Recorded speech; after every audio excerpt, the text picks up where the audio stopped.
Hello students. तो बच्चों, आज के इस वीडियो में जैसा कि मैंने पहले बताया था कि उदासीनीकरण ऊष्मा का प्रयोग निर्धारण किस प्रकार करते हैं, इसके बारे में मैं आज आपको बताऊंगा।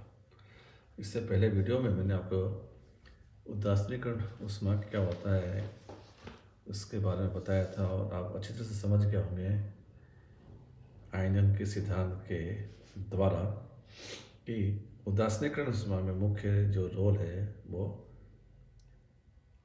हाइड्रोजन आयन और हाइड्रोक्साइड आयन का ही होता है। इनके वजह से ही ऊष्मा जो मुक्त होती है उनके वैल्यूज होते हैं। ठीक है। और ये भी बताया था कि प्रबल अम्ल और प्रबल क्षार है तो जो मैक्सिमम ऊष्मा मुक्त होती है उसकी मान जो है वो -13.7 किलो कैलोरी।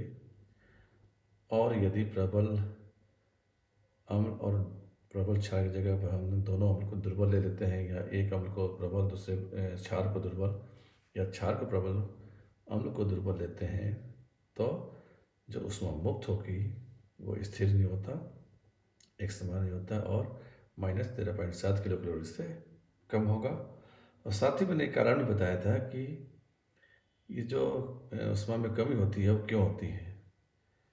ठीक है।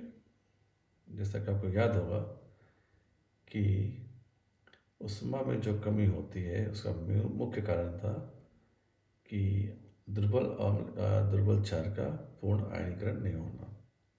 और जो भी ऊष्मा की मात्रा है जो कमी हुई है वो इन अम्लों या क्षारों का पूर्ण आयनन में खर्च हो जाती है क्योंकि आयनन प्रक्रिया में ऊष्मा अवशोषित होती है।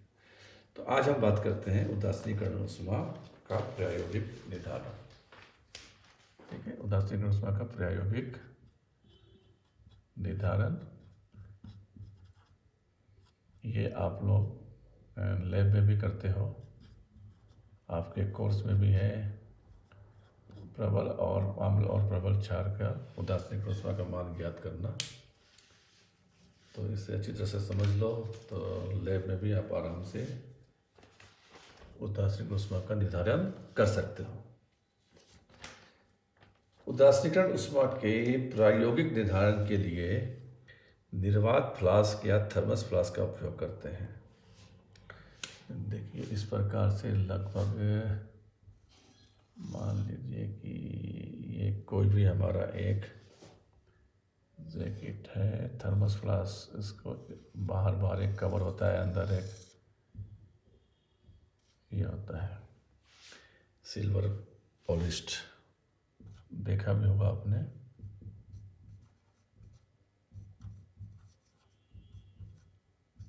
इस प्रकार का थर्मस होता है। ठीक है। ये फ्लास्क है, फ्लास्क के अंदर जो मटेरियल होता है वो सिल्वर पॉलिश्ड होता है। ठीक है। ऊपर से ढक्कन बंद रहता है। इसके अंदर हम एक बिटोलक डाल देंगे और यहाँ पर हमने लगा दिया एक थर्मामीटर।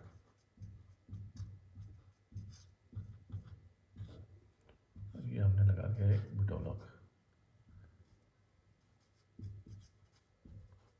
जिसको बोलते हैं स्टीरर, है ना। थर्मामीटर, स्टीरर, सिल्वर पॉलिश्ड आपका ये मटेरियल हो गया। और ये जो होता है ये भी जैकेट होता है, इसको वुडन जैकेट भी बोल सकते हैं हम, वुडन जैकेट टाइप, जबकि ऊर्जा का कुछ अलग होता है। ठीक है। तो थर्मस फ्लास्क का उपयोग किया जाता है उदासीनीकरण ऊष्मा के निर्धारण के लिए, जो विकिरण रोधी या ऊष्मा रोधी होती है, जिसमें एक यांत्रिक विलोटक, इसको स्टीरर बोलते हैं, तथा एक बेकमान थर्मामीटर लगा देते हैं इसके अंदर। और जो फ्लास्क है वो एक कैलोरीमीटर का काम करता है। उदासीनीकरण ऊष्मा का निर्धारण दो पदों में किया जाता है। पहला, फ्लास्क जो हम यूज़ कर रहे हैं या लैब में जहाँ पे कैलोरीमीटर मौजूद है, उपलब्ध है, तो सबसे पहले हम फ्लास्क या कैलोरीमीटर का जल तुल्यांक करते हैं। तो दो स्टेप में क्या है, पहले तो हम फ्लास्क जो हमने यूज़ किया है उसका जल तुल्यांक ज्ञात करेंगे। ठीक है, स्टेप 2 में उदासीनीकरण ऊष्मा का निर्धारण करेंगे। उदासीनीकरण ऊष्मा का निर्धारण करेंगे। तो सबसे पहले उदासीनीकरण ऊष्मा ज्ञात करने से पहले हमें जिस फ्लास्क का हमने उपयोग कर रहे हैं उसका जल तुल्यांक ज्ञात होना आवश्यक है। ठीक है, अब जल तुल्यांक का निर्धारण कैसे करते हैं, आइए देखते हैं। सबसे पहले फ्लास्क में m1 ग्राम जल लेते हैं। फ्लास्क में क्या करेंगे हम, m1 ग्राम जल ले लेंगे। ठीक है, पानी ले लेते हैं जिसका ताप नोट कर लेंगे कि माना वो ताप इसका T1 डिग्री सेंटीग्रेड।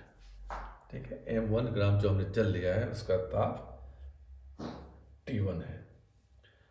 अब इसमें T2 ताप का गर्म जल, इसमें क्या कर रहे हैं हम, ये तो हमारा जल था, अब हम ले रहे हैं एक गर्म जल।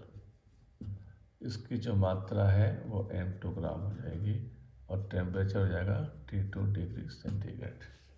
ठीक है, इसमें T2 ताप का गर्म जल जिसकी जो मात्रा है वो है m2 ग्राम, वो मिला देते हैं। ठीक है, ये जो T1 टेम्परेचर है आपका वो कमरे के ताप पे होता है, जो नलों में आता है, टेप में आता है, वो ताप है, वो जल है, उसका टेम्परेचर T1 है। अब हमने उसी वाटर को, जल को एक निश्चित निर्धारित टेम्परेचर तक गर्म कर लेते हैं। माना कि वो टेम्परेचर T2 डिग्री सेंटीग्रेड है, उसका हम m2 ग्राम लिया और उसके अंदर मिला दिया। ठीक है, मिलाते ही तुरंत हम अच्छी तरह से उसको विडोलित कर देंगे। जैसे यहाँ पानी मिला दिया, मिलाते ही इसको खूब स्टर करेंगे और टेम्परेचर नोट कर लेंगे। अंतिम ताप, मिश्रण का अंतिम ताप माना कि वो T3 डिग्री सेंटीग्रेड है। ये किसका है, ये जल प्लस गर्म जल, या इसको हम मुझे बोल सकते हैं मिश्रण का जल।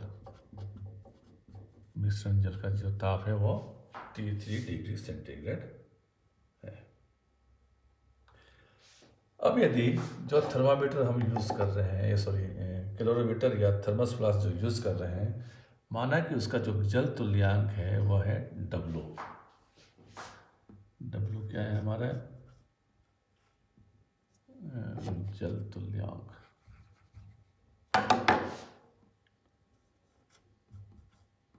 जल तुल्यांक ये हमारा W। तब सबसे पहले देखो क्या होता है, जल और फ्लास्क तंत्र द्वारा ग्रहण की गई ऊष्मा, किस किस के द्वारा, जल, और साथ में क्या है हमारा फ्लास्क, इनके द्वारा ग्रहण की गई ऊष्मा। This is equal to m1 T3 minus T1 plus W T3 minus T1। Okay, second, गर्म जल द्वारा दी गई ऊष्मा क्या है हमारे पास, गर्म जल जो था उसके द्वारा दी गई ऊष्मा। गर्म जल द्वारा दी गई ऊष्मा क्या होगा, गर्म जल कितना था हमारा, m2 ग्राम था। This equal to m2 T2 minus T3। ठीक है, अगर इसमें हम देखें तो ये दोनों कॉमन आ गया, तो इसको हम आगे क्या लिख सकते हैं, m1 plus W T3 minus T1। यहाँ बच्चों ये ध्यान रखना है आपको कि जो मैक्सिमम ताप है वो T2 है, इससे कम ताप है जो है वो T3 का होगा, और सबसे कम ताप होगा T1 का। ठीक है, T2 is greater than T3 and also T2 is greater than T1, दोनों से ही ताप T2 का ज़्यादा है, जैसा कि हम यहाँ देख के मालूम चल जाता है। ठीक है, चलिए अब हम बात करते हैं। चूंकि ऊष्मा संरक्षित रहती है according to law of conservation, हम यूँ कह सकते हैं according to first law of thermodynamics, संरक्षित रहती है का मतलब है कि ली गई ऊष्मा इज इक्वल टू दी गई ऊष्मा। ली गई ऊष्मा वो हो जाएगा बराबर दी गई ऊष्मा के, अर्थात ये जो स्टेप है हमारा फर्स्ट और सेकेंड, ये दोनों एक दूसरे के बराबर होगा। मतलब M1 plus W T3 minus T1 ये बराबर हो जाएगा M2 T2 माइनस T3, और हमें निकालना क्या है, W निकालना है। तो इस इक्वेशन से आप W निकाल सकते हो, जो W होगा वो हो जाएगा M2 T, ये क्या था T2 T3, हाँ, W is equal to M2 T2 minus T3 minus M1 T3 minus T1 upon T3 minus T1। और इसको हम ये भी लिख सकते हैं कि M2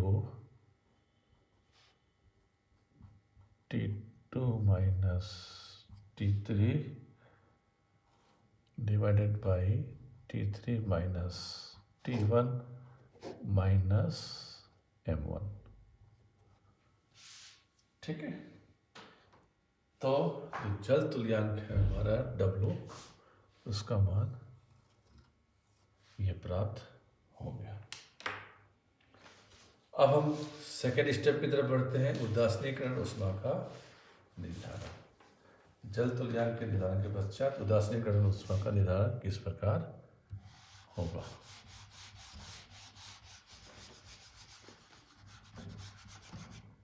इससे भी मिटा देते हैं, कोई आ सकते नहीं इसमें। जस्ट अगर आप लोगों ने सभी ने घर घर में होता है थर्मस फ्लास्क, उसको देख लेना, लगभग वही चीज़ है, सेम वही चीज़ है थर्मस फ्लास्क की। लेबोरेटरी में भी आपको थर्मस फ्लास्क दिया जाता है, साथ में आपको उसके अंदर एक वीडियो लग और थर्मामीटर लगा के दे दिया जाता है। अब हम यहाँ पर एग्जाम्पल के तौर पर HCl और NaOH इसका उदाहरण लेकर चलते हैं। जैसे उदासीन ऊष्मा का हमें निर्धारण करना है तो किसका करना है, तो हम HCl अम्ल और NaOH का उदाहरण लेते हैं, प्रबल अम्ल और प्रबल क्षार का। इन दोनों की उदासीन ऊष्मा हम ज्ञात करेंगे। तो उदासीनीकरण ऊष्मा के निर्धारण के लिए अम्ल और क्षार दोनों की समान सांद्रता, ध्यान रखें जो सांद्रता HCl की होगी वही सांद्रता NaOH की भी होनी चाहिए। अगर HCl 1N का है तो NaOH भी हम 1N का ही लेंगे। ठीक है, 1N solution of HCl and 1N solution of NaOH। अब इस NaCl का 100 ml लेंगे तो इसका भी हम 100 ml ही लेंगे। ठीक है, NaCl का 100 ml ब्यूरेट से या मेजरिंग सिलेंडर से मापकर थर्मस में लेते हैं। तो सबसे पहले हम क्या करेंगे, उस थर्मस फ्लास्क के अंदर, जो हमारा थर्मस फ्लास्क था, उसमें सबसे पहले क्या डालेंगे, HCl, जिसकी वॉल्यूम कितना है 100 ml। ठीक है, NaOH जिसकी सांद्रता भी 1N है का 100 ml एक अलग से बीकर में लेते हैं तथा दोनों का अलग अलग ताप नोट करते हैं। ठीक है, NaOH का हमने ताप नोट कर लिया, HCl जो हमने इसके अंदर डाला है उसका थर्मामीटर यहाँ लगा हुआ है, उससे हमने ताप नोट कर लिया। ठीक है, जब NaOH और HCl दोनों का ही ताप एक समान हो जाए तब NaOH का जो विलयन है उसको शीघ्र ही थर्मस में डाल देंगे। तो सेकेंडली हम क्या करते हैं, NaOH विलयन लेते हैं जो हमने रखा था अलग बीकर में, और इसको उसी थर्मस फ्लास्क में डाल देते हैं जहाँ पर HCl मौजूद है, और NaOH को मिलाते ही तुरंत से इसको स्टीरिंग कर लेंगे। ठीक है, मिश्रित करते ही उसका हम अंतिम ताप नोट कर लेंगे। ठीक है, समझ गए? या यूँ कर लें हम बच्चों, हमने HCl का ताप नोट किया, NaOH का ताप नोट किया, हमने आपको बता दिया कि इन दोनों का ताप एक समान होना चाहिए। तो अभी तक हमने 3 तरह के ताप नोट किए थे, जल का, साधारण जल का, बॉयल्ड जल का, और दोनों के मिश्रण का, T1, T2, T3। अब यहाँ काउंट करते हैं हम T4 से। T4 क्या है, HCl या NaOH का ताप, और जैसे ही हम HCl में NaOH मिलाते हैं उसका अंतिम ताप, उसको हम बोल देते हैं T5। ठीक है, तो अंतिम ताप हम नोट कर लेते हैं। नाउ थर्मस फ्लास्क के जल तुल्यांक का निर्धारण, जैसा कि अभी हम ऊपर कर चुके हैं, जल तुल्यांक W = M2 T2 - T3 upon T3 - T1 और माइनस M1। ठीक है, अब हम देखते हैं यहाँ पर जो M1 था वो मान लिया वो 100 ml है। ठीक है, ठंडे जल का आयतन जो था वो 100 ml था, और इतना ही हम गर्म जल लेते हैं। 100 ml ही हम क्या लिया, गर्म जल का आयतन भी वो। इसका मतलब ये हो गया कि ये क्या था, M2। इसका मतलब क्या हो गया कि M1 = M2, और इसको हम M से व्यक्त करेंगे आगे से अब। ठीक है, क्योंकि दोनों का ही आयतन समान है, भार समान है, तो इसको हम अब M लिख सकते हैं। ठंडे जल का ताप क्या था, T1 डिग्री सेंटीग्रेड, गर्म जल का ताप T2 डिग्री सेंटीग्रेड, और मिश्रण का ताप T3 डिग्री सेंटीग्रेड। राइट, तो ये तो हो हमारी जल तुल्यांक तक का कैलकुलेशन। आगे उदासीनीकरण ऊष्मा के निर्धारण के लिए हमने क्या क्या देखा, NaCl विलयन लिया, कितना लिया, 100 ml लिया। NaOH विलयन लेंगे, वो भी कितना लिया था हमने, वो भी हमने लिया 100 ml लिया। ठीक है, NaCl विलयन का ताप, इस विलयन के अगर हम ताप की बात करें तो वो कितना था, जिसको हमने नाम दिया T4। ठीक है, और यही ताप किसका है, NaCl का भी, अर्थात कुल मिला के NaCl = NaOH, NaCl = NaH का ताप वो हो गया आपका T4 डिग्री सेंटीग्रेड। ठीक है, और एक ताप हम देते हैं जब हम दोनों को मिक्स कर लेते हैं। जब हम HCl में NaOH मिला देते हैं तो जो अंतिम ताप वो है हमारा T5 डिग्री सेंटीग्रेड। ठीक है, तो कुल हमें इस प्रयोग में 5 तरह के ताप निकालना है, साधारण जल, गर्म जल, मिश्रण जल।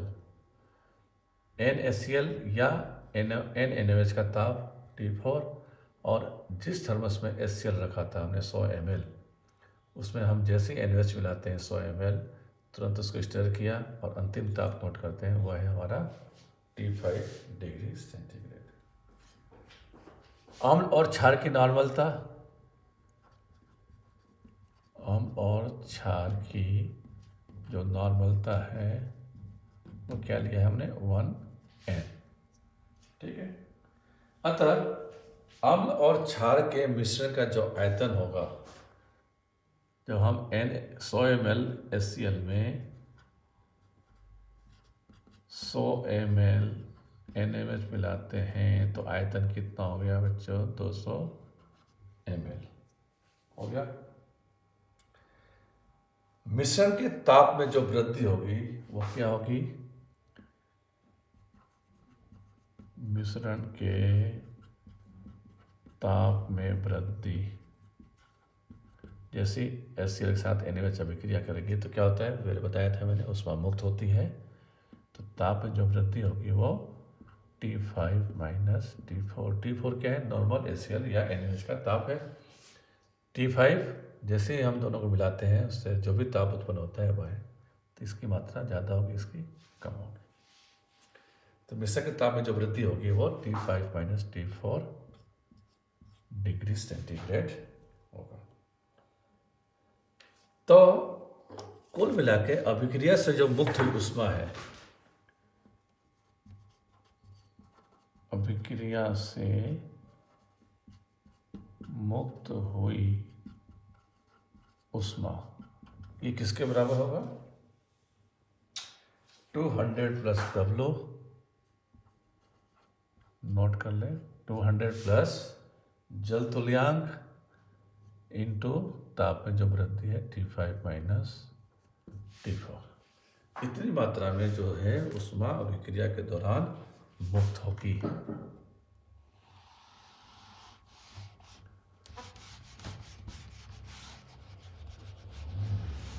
ठीक है, चलिए 200 क्या है, ये हमारे आयतन है अम्ल और क्षार का, किसके अंदर है, फ्लास्क, जल तुल्यांक फ्लास्क का। इन दोनों को अगर हम मिश्रण के ताप में वृद्धि से मल्टीप्लाई करते हैं तो ये प्राप्त होता है हमें अभिक्रिया से मुक्त हुई ऊष्मा, और इसको हम कैपिटल Q से व्यक्त करते हैं। चूंकि 1 ग्राम तुल्यांक अम्ल और क्षार लेते हैं, जैसा कि हमने उदासीनीकरण ऊष्मा की परिभाषा में देखा था कि 1 ग्राम तुल्यांक अम्ल और 1 ग्राम तुल्यांक क्षार की पारस्परिक अभिक्रिया से मुक्त हुई ऊष्मा। तो चूंकि 1 ग्राम तुल्यांक अम्ल और क्षार लेते हैं, इसलिए 1 ग्राम तुल्यांक का मतलब क्या हुआ, 1 ग्राम इक्विवेलेंट तुल्यांक, this is equal to 100 ml NaCl या NaOH, सॉरी 1000 ml NaCl या NaOH के उदासीनीकरण से प्राप्त होती है। इसलिए उदासीनीकरण ऊष्मा, हीट ऑफ न्यूट्रलाइजेशन, उदासीनीकरण ऊष्मा is equal to 200 plus W T5 minus T4 into 1000 and this is divided by अम्ल या क्षार का आयतन, अम्ल या क्षार का आयतन इंटू अम्ल या क्षार की नॉर्मलता, अम्ल या क्षार की नॉर्मलता। ठीक है, कोई प्रॉब्लम नहीं है यहाँ पे। तो आगे बढ़ते हैं। This is equal to 200 plus W upon into T5 minus T4 into 1000 divided by अम्ल या क्षार का आयतन। अम्ल या क्षार का आयतन कितना है? 100 ml। 100 इंटू अम्ल या क्षार की नॉर्मलता कितनी है? 1n। 1। ये 2 जीरो यहाँ कैंसिल, तो हमारे पास क्या बचा? हमारे पास बचेगा 200 plus W T5 minus T4 into 10। और ये जो वैल्यू आता है वो आता है कैलोरी के अंदर। तो बच्चों इस प्रकार उदासीनीकरण ऊष्मा का निर्धारण कर लेते हैं। इसको भी हम डेल एच से ही व्यक्त करेंगे। उदासीनीकरण ऊष्मा या heat of reduction is equal del H से ही व्यक्त करेंगे। तो बच्चों आपको अच्छी तरह समझ में आ गया होगा कि उदासीनीकरण ऊष्मा ज्ञात करने के लिए पहले हमें जिस क्लास में उदासीनीकरण ऊष्मा हमें ज्ञात करना है उसका जल तुल्यांक ज्ञात करना होगा W, और उसके पश्चात ही उदासीनीकरण ऊष्मा ज्ञात होगी। यहाँ मुख्य बात है 3 तरह का टेम्परेचर आपको नोट करना है, T1 T2 T3 T4 and T5, और उसके अतिरिक्त जल तुल्यांक निकालना है। तो बहुत आसानी से आप उदासीनीकरण ऊष्मा को फिर ज्ञात कर सकते हो। तो स्टूडेंट्स ये हमारा लास्ट टॉपिक था इस यूनिट का। आगे देखते हैं कुछ न्यूमेरिकल प्रॉब्लम्स, कुछ इंपॉर्टेंट क्वेश्चंस आपको बताएंगे वीडियो के माध्यम से। तब तक के लिए धन्यवाद।